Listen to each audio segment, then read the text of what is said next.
Yan, sayang. Nabulok na siya, hindi napansin na nahinog na pala sa puno. Buti, gumala ako doon, inakyat ko. Nakita ko pa. Sayang siya guys. Kain na lang to sa kambing. Ayun guys, habang tulog ang batang gwapito, gumala ko sa paligid ng mga tanim-tanim namin. At nakakita ako nitong langka. Hinog na siya guys. Yung kalahati ay bulok na. At check natin kung yung kalahati ay makakain pa ba. Tatantarin na natin. Wait lang. At ito, iihawin ko na. Check natin kung makakain pa ba itong kabila. Kasi yung kabila, bulok na talaga siya. Naku. Ang sarap nito. Dami pa namang ano oh. Ay naku, bulok na guys. Bulok na siya.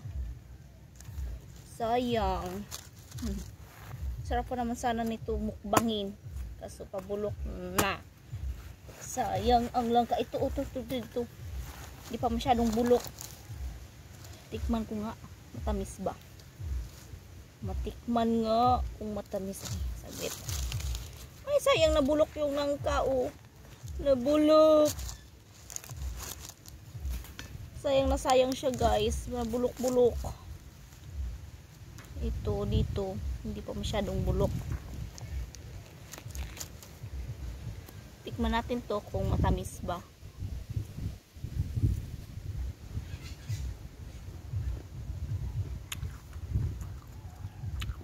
Dami. Pero bulok na. Sayang. Yan oh. Sayang na bulok. Ito bulok na bulok. Yan.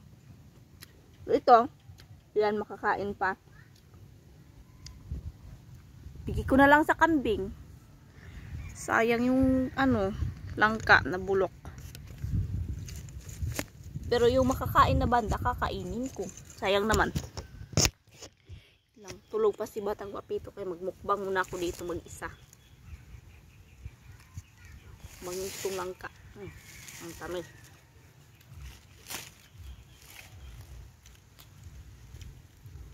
Ito na check ng kapatid ko. Nilinis niya yung paligid pero yung bunga din niya chinek. Hindi naman kasi nangangamoy. Kain tayo ng bulok na.